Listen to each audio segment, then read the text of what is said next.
They left me and my kids off the Thanksgiving guest list, so I left them off my lifeboat. I walked back into the living room, but I wasn't the same person who had left it just moments before. Something had shifted. The laughter from their conversation hit me like a physical blow, but this time it didn't wound me. It forged something new inside me, hardened it. I placed the casserole dish on the edge of the granite countertop. The clink of the ceramic against the stone was just loud enough. A punctuation mark. The chatter died down. One by one, they turned to look at me, their faces a mixture of curiosity and annoyance. My father paused with his glass halfway to his lips. Olivia, my brother's wife, stopped her tinkling laugh. I met each of their gazes, my own steady for the first time in what felt like a lifetime. My silence was a presence in the room, a weight they were all suddenly forced to acknowledge. Actually, I said, my voice surprisingly calm, almost detached. I have something to say. Sophia, ever the diplomat, shifted nervously. Clara, what is it? Is everything okay? Everything is finally going to be. I replied, a small, sad smile touching my lips. I looked at my parents. I just wanted to let you all know that I'm stepping back. My father frowned, a deep line of confusion creasing his forehead. Stepping back from what? From everything, I clarified, keeping my voice even. The financial support. The emergency calls to fix things Ethan has broken. The last-minute emotional labor of managing crises you've all created. The assumption that I am the family's safety net. I'm done. There will be no more money for bills, no more co-signing loans, no more dropping everything because someone else failed to plan. I'm taking myself and my children off the board. The shock was instantaneous. My father looked like I'd just spoken in a foreign language. Sophia's face went pale with panic. She knew exactly what my quiet contributions covered. But my brother Ethan, he just snorted. Of course he did. He leaned back in the recliner, the picture of entitlement. Are you serious? He scoffed. Helping with a water bill is hardly carrying the family, Clara. I just looked at him. I didn't mention his unpaid student loans that I knew my parents were still paying off. I didn't mention his car insurance or the time I had to bail him out of a jam last spring. There was no point. The family confrontation I'd always dreaded was finally here, and it felt liberating. And then my mother, who had been watching me with a cold, unreadable expression, finally spoke. Her words were quiet, but they cut through the room like shards of glass. We never asked you to. There it was. The final, brutal truth. Not a denial, not an argument, just a dismissal. All those years of sacrifice, all that effort erased in 5 simple words. That was the end of it. There was no turning back now. I didn't answer her. I simply turned to walk to the hallway and began putting Mia's coat on her small shoulders. My hands were moving on their own, a calm, methodical retreat. As I fumbled with the zipper on her worn jacket, my fingers brushed against something stiff and crinkled deep inside the pocket. A forgotten relic. I pulled it out slightly. It was an envelope yellowed with age addressed to me in the familiar, elegant script of my grandmother who had been gone for a decade. A ghost from the past. What on earth? With no time to process, I shoved the letter into my purse, a mystery for another time. I took Leo's hand, lifted Mia into my arms, and walked out the back door without another word, leaving the smoking ruins of my old life behind me. The engine turning over was the sound of my future beginning. Back in my own apartment, the silence was a sanctuary. That first night, after tucking a weary Leo and Mia into their beds, I walked through our small living room and just breathed. For years, quiet had felt like loneliness, a void. But this was different. This was a peaceful silence, the kind that lets you hear your own thoughts again. The next few days felt like a dream. We existed in a bubble of our own making.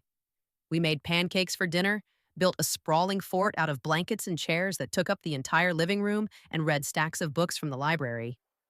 There were no tense phone calls to navigate, no passive-aggressive comments to deflect, no feeling of being perpetually on call for the next manufactured family crisis. We were just us. One afternoon, while I was washing dishes, Mia came and held up a drawing for me to see. It was 3 stick figures under a wobbly purple sun. Our names were written underneath in her shaky handwriting, Elio, Maya, Mom. No one else. No grandparents, no uncle, no aunt. No one was missing. My heart ached with a strange mix of sorrow and relief. I took a magnet and pinned the drawing to the center of the fridge. Our new family portrait. But you can't live in a bubble forever. Eventually, the outside world comes knocking. It started on Tuesday. A single missed call from Sophia. I stared at her name on the screen and felt a familiar pang of duty, a reflex I had to consciously suppress. I put the phone face down. An hour later, two more calls this time from my mother. I let them go to voicemail, my stomach twisting. I knew what they would be. Not apologies. Never apologies. Just tests. Prods to see if the new boundary would hold. The peaceful silence of our apartment now had an edge. My phone, once a connection to the world, felt like a dormant viper on the kitchen counter. I kept it on silent, but I could feel its phantom vibrations. On Friday, the viper struck. It wasn't a call, but a message request on social media from Olivia. It was so her, not even a direct text. The message was 6 words long. Urgent. Ethan is in big trouble. No, how are you? No, hope you're okay. Just a demand for my attention. A family crisis siren. I felt a surge of the old adrenaline, the fix-it instinct kicking in before I forced it back down. I turned the phone off completely. They weren't reaching out because they missed me. They were reaching out because their system was breaking down. That night, long after the kids were asleep, I couldn't settle. My mind was a storm of anger and anxiety. And then I remembered. The letter. The ghost in my purse. I pulled it out. My fingers trembling slightly as I unfolded the delicate yellowed paper. My grandmother's handwriting was a faint blue, a whisper from the past. The message was short and it made no sense. My dearest Clara, never let them make you the glue. You are the jewel, not the setting. Remember the lockbox. I read it again and again. The glue. The jewel. The words resonated deep within me, an old truth I was only just beginning to understand. But the last part, a secret lockbox. I searched my memory, digging through dusty corners of my childhood, but came up blank. I had no idea what she was talking about. It was an unfolding mystery, a puzzle left just for me. The words on the page felt like a key to a door I never knew existed. And just as that thought solidified, the frantic ringing of the doorbell shattered the night. I took a steadying breath, the cryptic words of my grandmother's letter still echoing in my mind, and pulled open the door. It was Sophia. Her hair was a mess. Her mascara was smudged beneath her wide, panicked eyes, and she pushed past me into the apartment without an invitation, her hands twisting the strap of her purse. The frantic energy of the world I'd just left had found me. It had a key. Clara, thank God, she gasped, her words tumbling out in a frantic rush. You weren't answering your phone. It's Ethan. It's bad. It's really, really bad. I just stood there, my hand still on the doorknob, a strange calm settling over me. What did he do this time, Sophia? It wasn't a business deal, she whispered, her voice cracking. That was a lie. All of it. He has a gambling debt, Clara. A huge one. To some very dangerous people. The story spilled out of her high-stakes poker games, borrowed money, and one final desperate bet to win it all back. A bet he lost. He used the house as collateral, she choked out, tears finally streaming down her face. Mom and Dad's house. The bank sent a foreclosure notice yesterday. We got the letter this morning. They're going to lose everything. My phone buzzed on the counter. I glanced down. A long text message from my mother had just come through. It was a full paragraph. Not of anger, not of fear, but of cold, calculated strategy.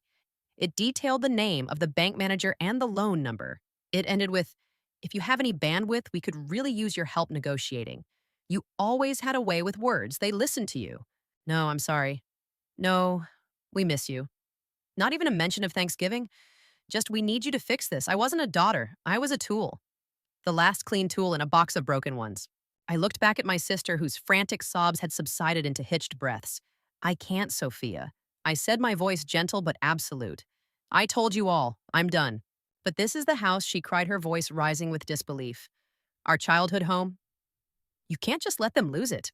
It's not my debt to pay, I repeated. I can't keep setting myself on fire to keep you all warm.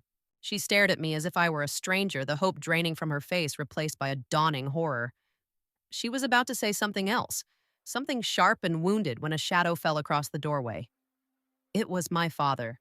He looked smaller, thinner than he had at Thanksgiving, with a deep, weary exhaustion that seemed to have settled into his bones. He didn't even look at Sophia. His eyes found mine, and they were filled with a shame so profound It was almost a physical presence. He stepped inside, his hands trembling slightly. Hands. He cleared his throat. Clara, he started, his voice raspy. He wasn't looking at the financial ruin. He was looking at something else, something further away. I I know this is a lot to ask. I braced myself for the plea, the request for money, for my time, for my mind, but it never came. Before the bank takes everything, he said, his gaze finally dropping to the floor. There's something in the attic. A small wooden box. It was your grandmother's. He looked up and his eyes were pleading, but not for salvation, for something else. I think, I think you need to get it, Clara. It's important. It wasn't a request. It was a map to a mystery. My desperate family was pulling me in one direction, but my father, with his strange, urgent plea, was pointing me toward a secret. A final visit. Not for them, but for my grandmother, and for whatever was hidden in that attic. I agreed to one final visit. Not for them, not to save their sinking ship, but for me. For the ghost of my grandmother and the strange, urgent plea in my father's eyes. The drive to my childhood home was surreal. It was a pilgrimage to a place that no longer existed, a place of memory and pain. The front door was unlocked. Inside the house was a mausoleum of a life half packed away. Cardboard boxes stood in disorganized piles, their tops open like mouths frozen mid-scream. The air was stale, thick with the dust of regret. I ignored it all. I didn't look at the empty spaces on the walls where photos used to hang. My mission was singular. I went straight to the attic, pulling down the rickety folding stairs. The air upstairs was even thicker, smelling of old wood mothballs and forgotten time. Sunbeams, heavy with dancing dust motes, cut through the gloom. And there, tucked behind a stack of old yearbooks, was a small, plain wooden box. It wasn't locked. My fingers trembled as I lifted the lid. It wasn't an inheritance of treasures, it was an inheritance of truths. Inside lay two old journals bound in worn leather. I opened the thicker one first. My grandmother's elegant script flowed across the page. I sat on the dusty floorboards and began to read. These weren't daily entries, but scattered thoughts chronicling her growing worry. She wrote of my mother's fierce protective love for Ethan, a love so blinding it became an excuse. She gives him the sun so he will not cry, one entry read, but I fear she is leaving her daughter in the shade.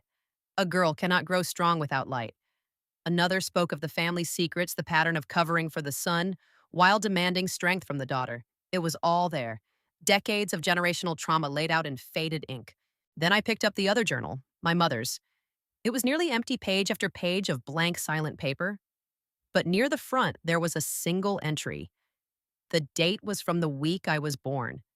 Her handwriting was less certain than I remembered it, the loops of her letters full of a hope I'd never known her to possess. Today I held my daughter, it began. Clara. I look at her so small and perfect, and I make a promise. I promise I won't let her become the pillar that holds everyone else up. I will not teach her that her worth is in her usefulness. I will not let her life be like mine. A broken promise. The words blurred as tears I didn't know I was holding fell onto the page. It wasn't malice that had defined my life. It was a failed attempt to break a cycle. My mother hadn't hated me. She had been terrified of me becoming her. And in her fear, she had created the very thing she swore to prevent. A profound, aching sadness washed over me, a grief for the mother-daughter relationship we could have had, for the woman she had once hoped to be. This was the moment of truth. The family's dysfunction wasn't just a series of bad choices, it was a legacy. I closed the journals, placed them back in the box, and clutched it to my chest. This box of family secrets was the only thing I needed from this house. I walked down the stairs and through the silent, chaotic rooms, my steps feeling lighter, surer. I finally understood. As I stepped out the front door, blinking in the fading afternoon light, a figure blocked my path. It was Ethan.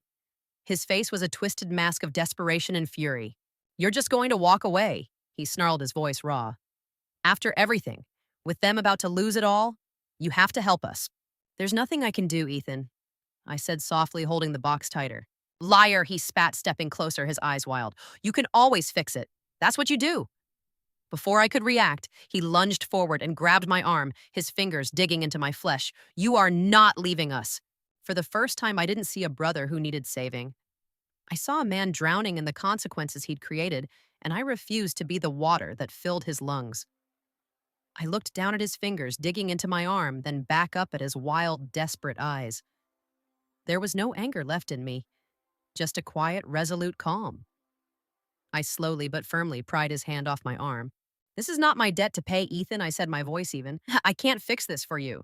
I turned and walked to my car without looking back, the box of truths held securely in my arms. I didn't wait for a response. I didn't need one.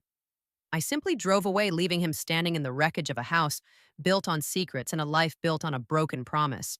Winter gave way to a quiet spring. The silence from my family was no longer a punishment. It was a gift. The lockbox contained no hidden fortune, only the old journals and a small silver locket from my grandmother. I sold the locket using the money to open college funds for Leo and Mia. I was planting seeds from the past to grow their future. One Saturday, the kids and I undertook a new project. We took down all the old photos from the hallway wall, the stiff-posed group shots from holidays past, ghosts of a family I no longer recognized. We replaced them with new memories. Leo winning his science fair, Mia in her astronaut costume, a picture of the three of us on the couch tangled in a mess of arms and legs laughing at a joke only we understood. I had that one printed large and placed it right in the center. Our home. A few weeks later, a final text came from Sophia. House sold. Mom and Dad are with Ethan for now. It's a mess.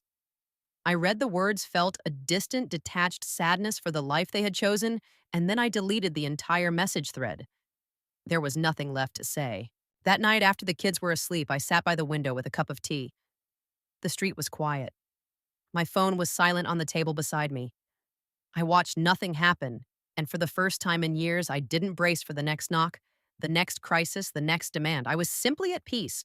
Rebuilding your world begins not with a bang, but with a quiet decision to stop answering the door to the ghosts of your past. Your inner peace is the only home you truly need to protect.